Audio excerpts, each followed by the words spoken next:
Hello,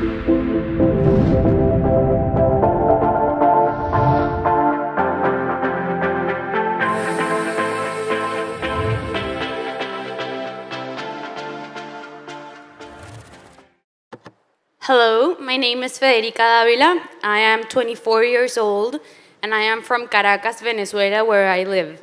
I'm a fifth-year med student. Next year I will graduate there. And I am the co-founder and co-director of a non-profit organization called the Green Cross. If you have heard about the riots in Venezuela since 2014 and 2017, you might know that the Green Cross was in the streets helping the people that resulted injured because of the violence in these protests. We started being 40, and in 2017, we were more than 250 members between medical students and doctors helping in the front line, being there, aiding the people that it could make the difference between being alive or getting killed. We were the difference for a lot of people. At that point, we didn't understood how big our organization was becoming. We had tons of people working with us, but it was so overwhelming and it was so quickly and fastly that nowadays we look backwards and we say, whoa, this had the power of something that we never imagined. We have come to a point that we never imagined we were going to be in. So I'm not going to bore you more with the story of the riots in Venezuela because probably most of you have heard. Please, the people that have heard about the riots in Venezuela, raise their hands. Okay, so most of you. Is there any Venezuelan here? Proud of you.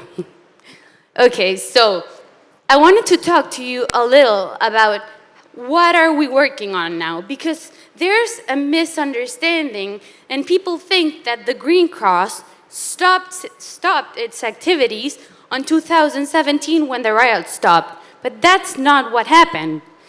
We understood that the problem of health in Venezuela is not meant to the streets.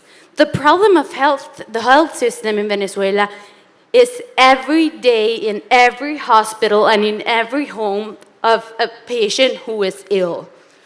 In Venezuela, we have no medicine.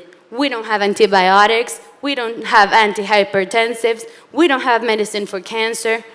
Every day, I am doing a surgery rotation right now, and every day I have to see a patient that has breast cancer and has a met in her spine, and we can do absolutely nothing for her because we don't even have pain medication.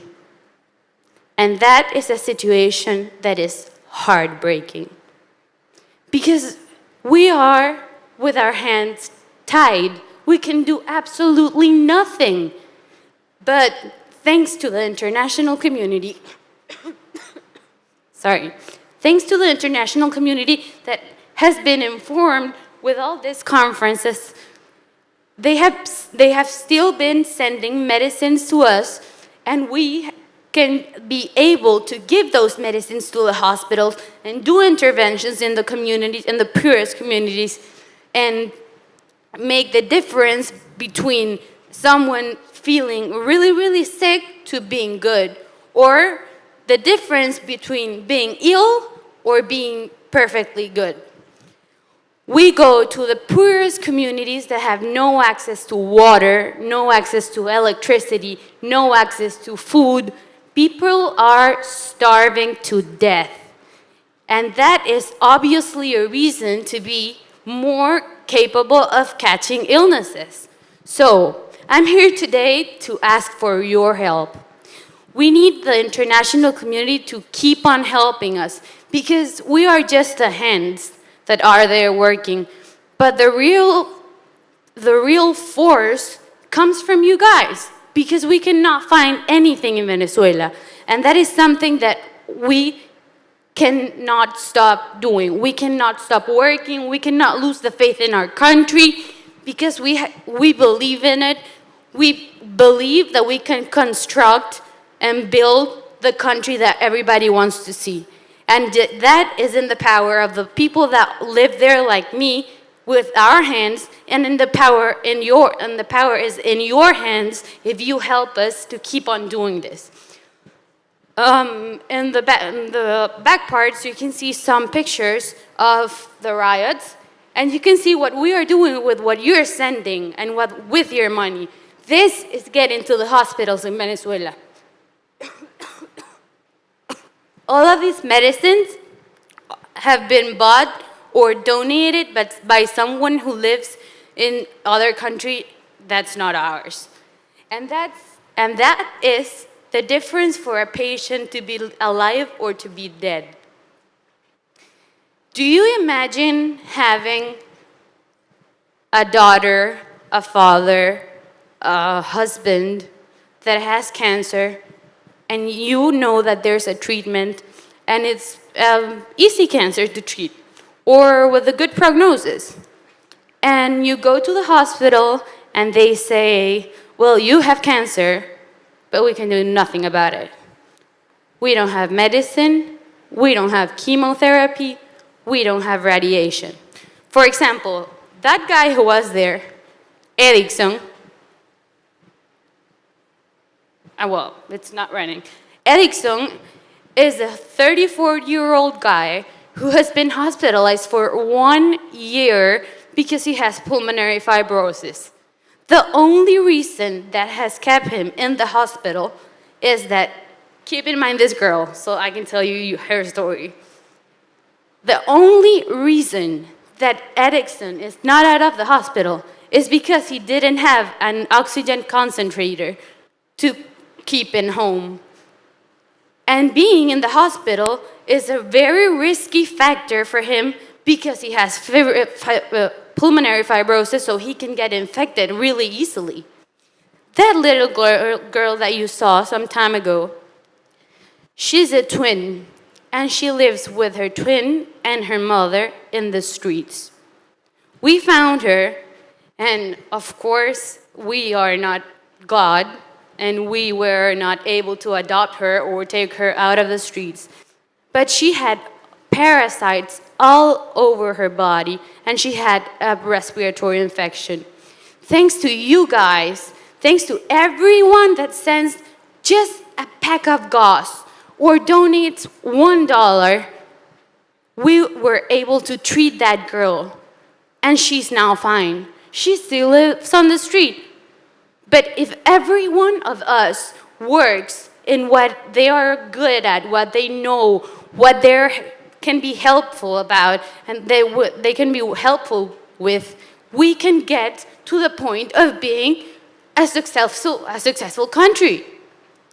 Let me just give you an example of how much impact your help can have in Venezuela. Malaria is an endemic illness in Venezuela that is raising highly at a really, really, really high time. The treatment for malaria, which is killing people in Venezuela daily, costs $2.50. Let me tell you another example. Parasites.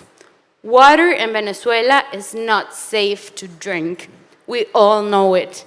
And that is a shame, and that is painful, and that is not what we deserve. But it's causing a problem. It's full of parasites. So everyone in the communities that we visit have parasites. With $7, we treat a patient that has parasites and keep that off of them. So you sitting here can be the change for that person.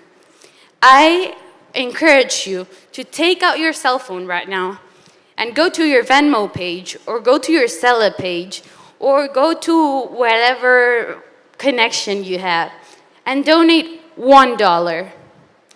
$1 can be the difference between Edison having his oxygen concentrator, which we got today because some girls in a school in St. Louis found out in our Instagram page what was happening, and they did a fundraising. These are 16-year-old girls that did a fundraising with her teacher, and they bought the $500 oxygen concentrator. With that $500 oxygen concentrator that I'm taking to Caracas on Sunday, Edison will leave the hospital. That is what we are doing there. And you are the ones that are capable of making us do it and keep on forward and keep on giving people faith, because there is a generalized desmotivation with Venezuela. I understand because I live there. I know how hard it is. And it is very hard to be an immigrant as well. I wouldn't doubt it. But if no one keeps on working, then we let our country die. Please, I invite you, go to our PayPal, go to our Venmo, go to our Zelle. This is the only way that we can keep on working in Venezuela. You are the difference between someone being ill or someone being completely healthy. Thank you very much for listening.